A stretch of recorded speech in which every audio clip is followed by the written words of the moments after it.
DGP थे उत्तर प्रदेश के, अभी अभी सेवानिवृत्त हुए हैं महाराज जी। जी।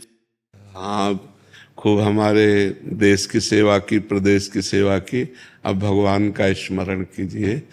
जो मनुष्य जीवन का अंतिम फल है वो है हमारा शरीर जब छूटे तो भगवान की स्मृति में छूटे। पूर्व में ऐसे सुकृत किए कि इस जन्म में मानव देह मिला और मानव देह पवित्र भारत देश में, और फिर पूरा प्रदेश का अधिकार आपके हाथ में रहा, पूरी सेवा रही। तो अब यह है कि हमारा अगला जब जन्म हो तो हम फिर मनुष्य जन्म में जन्में और ऐसा कर्म करें जिससे हम अपने देश को सुख प्रदान करें, अपने समाज को सुख प्रदान करें। अब इसके नीचे ना गिरें, मनुष्य जन्म के नीचे न गिरे। 84 लाख योनियां है ना, तो मनुष्य जन्म के नीचे न गिरे। हम अच्छा अपने को भगवान की शरण में साबित करें। तो अब हमें लगता है भगवान ने आपको सब कुछ दिया ही है, तो अब एकांत में भगवान का चिंतन जितना अधिक कर सके उतना सर्वश्रेष्ठ रहेगा। समाज की सेवा तो पूरा जीवन हो गया करते हुए आपको। परिवार है, बेटी है, पुत्री है, विवाह करना। बिल्कुल बिल्कुल। और ये सेवा भी भगवान की ही सेवा है।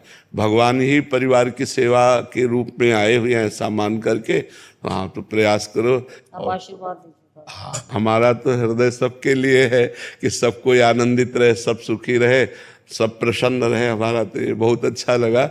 बस आप सुमिरन जरूर करते रहिएगा। भगवान के सुमिरन से सब समस्याओं का समाधान हो जाता है। हरि स्मृति सर्व विपद विमोक्षणम। भगवान का स्मरण समस्त विपत्तियों से हमें बचा लेता है। अगर हम भगवान का स्मरण कदम कदम पर करेंगे तो हम ये देखते हैं कि हम लोग केवल इसी जन्म को सजाने की विषय में चिंतन करते रहते।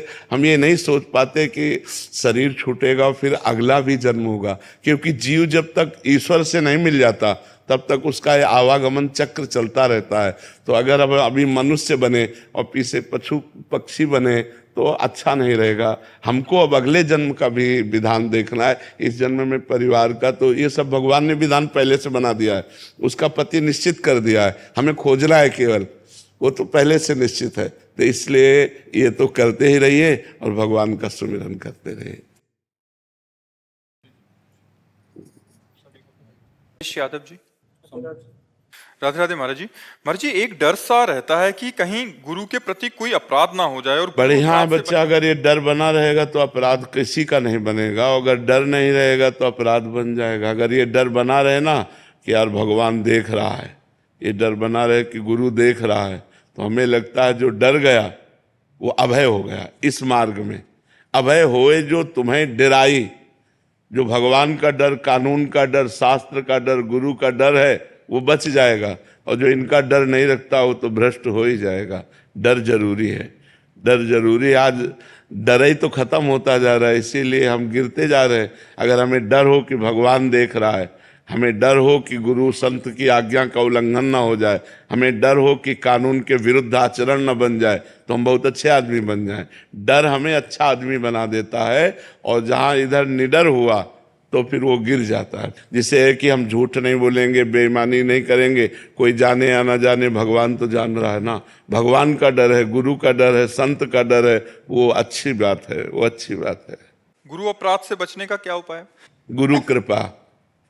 गुरु के अपराध से गुरु ही बचा सकता है, दूसरा नहीं, दूसरा नहीं कह सकता। यहाँ तक कि भगवान भी नहीं। कबीरा हरि के रूठते गुरु की शरणे जाए, और कहे कबीर गुरु रूठते हरि नहीं होत। भगवान भी सहायता नहीं करते यदि गुरु रूठ जाए। गुरु रूठ जाए तो सिर्फ गुरु ही क्षमा कर सकता है, दूसरा कोई, गुरु से बड़ा कोई है ही नहीं त्रिभुवन में। भगवान भी गुरु के अधीन है। तो इसलिए हमें लगता है कि भगवान ही गुरु हैं, पर गुरु रूप से भगवान अधीन। जिसको गुरु चाहे उसको भगवान की भक्ति प्रेम भगवान प्रदान कर दे, गुरु महिमा है। इसलिए अगर गुरु से अपराध बन जाए तो गुरु के सामने ही विनय करनी चाहिए। वो कह दे जाओ क्षमा तो क्षमा, और विश्व में कहीं अपराध बना हो गुरु क्षमा कर दे तो क्षमा हो जाए। गुरु अपराध का फल क्या होगा महाराज जी? अगर गुरु दुर्गति, बुद्धि भ्रष्ट हो जाना, नाना प्रकार के रोग आना, चिंता शोक में फंस जाना, भारी समस्याओं में फंस जाना। अपराध दुख प्रदान करता है ना, विपत्ति प्रदान करता है, संकट प्रदान करता है। महाराज जी, हमारी चित्तवृत्ति इधर उधर भागती रहती है। नाम जप करो, राधा राधा राधा राधा नाम जप करो। केशव। श्री हरिवंश महाराज। राधे राधे महाराज जी। महाराज जी, अगर सब कुछ कर्म से होता है तो ईश्वर की कृपा क्यों जरूरी है, और अगर सब कृपा से होता है तो कर्म का मूल्य क्या है? बच्चा, कर्म सीमा है, कर्म की एक सीमा है, कितना कर सकते हो, एक क्षमता है तुम्हारी, लेकिन कृपा असीम है। अनंत की प्राप्ति सीमित कर्मों से नहीं हो सकती, अनंत की प्राप्ति अनंत की कृपा से होगी। हमारी क्षमता बहुत छोटी सी है, परमात्मा बहुत महान है। उस महान परमात्मा को प्राप्त करने के लिए हमारी क्षमता नहीं है, हम प्रयास करते हैं। जैसे छोटा बच्चा, तो माँ जब देखती है कि इसका प्रयास निष्फल हो रहा है, ये लक्ष्य को नहीं प्राप्त कर सकता, तो अपनी गोद में लेकर पहुंचा देती है।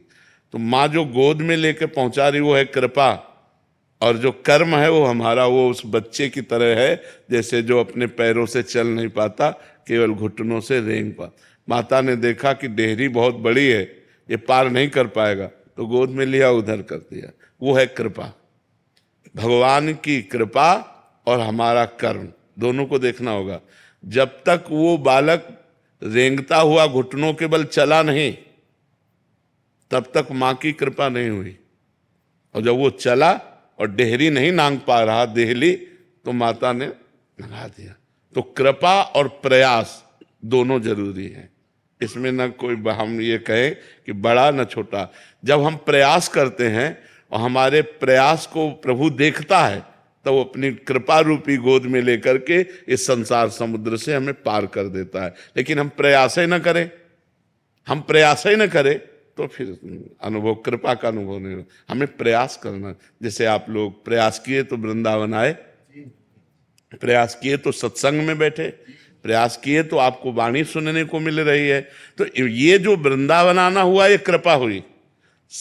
प्रथम यथामति प्रणवों श्री वृंदावन अतिरम्य, श्री राधिका कृपा बिनु सबके मनन अगम्य। तुम्हारे मन में भी जो बात आई, चलो वृंदावन चलते हैं, ये श्री जी ने प्रेरित किया। लेकिन चलना तो आपको पड़ा ना, बस में, ट्रेन में, जो भी आप जैसे भी आए, प्रयास तो आपका और कृपा लाडली जी की। तो ये दोनों जरूरी है।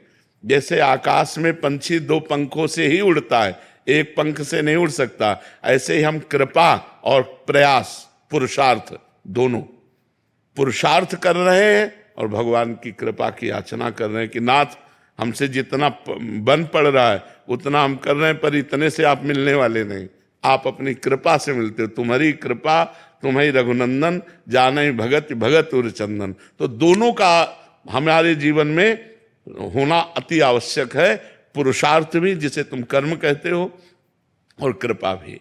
भगवान की कृपा और हमारा पुरुषार्थ, तो हम जिधर जाएंगे उधर हमारा मंगल होगा और विजयी होंगे।